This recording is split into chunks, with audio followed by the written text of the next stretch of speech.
Good morning, everybody. Hope you had a good weekend this weekend, and I'm glad to have you here this beautiful Monday morning. And if you will, like, share, comment on the post, and then we will be in the 14th chapter of the book of Acts, beginning in verse 14. If you remember, just since we're picking up here on the first of the week, last week Paul and Barnabas had been preaching at Lystra, and they had uh, healed a crippled man.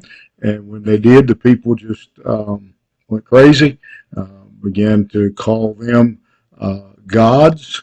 And while this was going on, we see in verse 14, it says, when the apostles Barnabas and Paul heard of it, what I think is going on there is that these people were speaking in their native language, and to begin with, Paul and Barnabas didn't understand exactly what they were what they were saying, and so when they were able to figure out what was going on here, that they were calling them gods, Paul and Barnabas react quickly.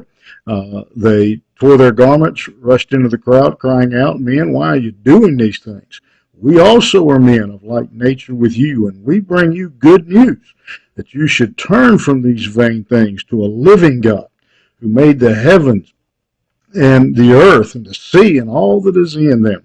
In past generations, he allowed all the nations to walk in their own ways, yet he did not leave himself without witness, for he did good by giving you rains from heaven and fruitful seasons, satisfying your heart with food and gladness.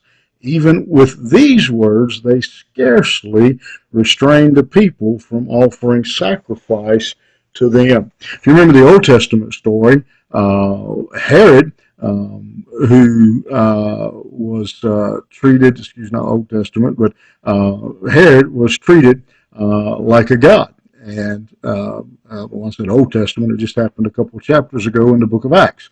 And he paid the price for that action. Paul and Barnabas are mortified at when they figure out what is going on, that this crowd is glorifying them for the healing of the crippled man. And so they rush out into the crowd and begin to beg them to stop, plead with them to stop what they're doing. They cried out. And again, these people, in their defense, were ignorant. They didn't know the scripture. They didn't know any better. They were doing what they had been taught their entire life. And so Paul again uses this as an opportunity to proclaim the gospel. He tells them, "Men are just men. We're just normal. We're just human. We're not anything special. However, God is, and He is the only God. He is the only living God." And again, these people were worshiping idols. They were worshiping, obviously, man. And Paul uses this opportunity to proclaim Christ to them, and tells them that again that God was the creator of all things, in the air and the sea, everywhere, and that God had allowed them to live however they choose, which is why they were living and worshiping all of these things. But God had given a witness to Himself. And so Paul is again calling on them, leave behind your, your, your, your, your mythological, your polytheistic religions, and follow the one true God.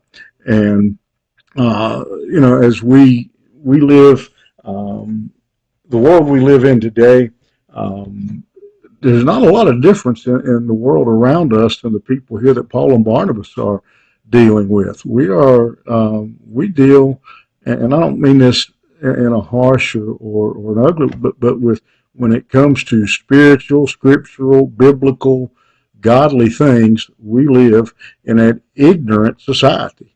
We don't like to face that ugly truth, but in 2023 we are living in a world where, especially our younger generation, uh, not completely through their fault, but through the fault of their parents and their grandparents.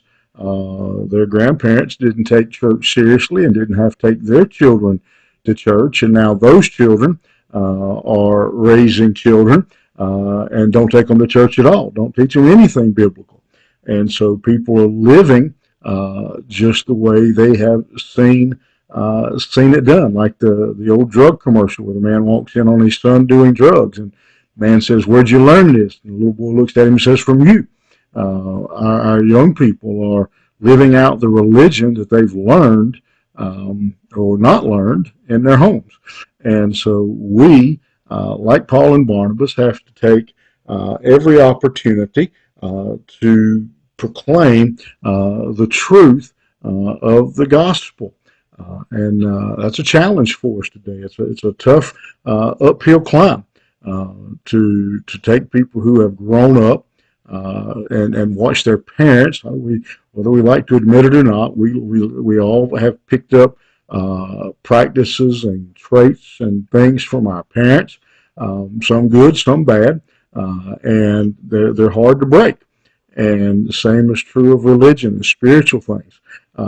People are living out the religion, the spiritual things they learned in their homes, and it's hard to teach them and to get them to accept that's wrong and to serve a living God. But that is the challenge we have today. That is the challenge as you go out today to even in the face, just like Paul and Barnabas and the crowd that is calling out to Zeus and Hermes to go out in that wicked world and preach the gospel of Jesus Christ. Hope you'll think about that today. Have a good one. We'll see you back here tomorrow morning.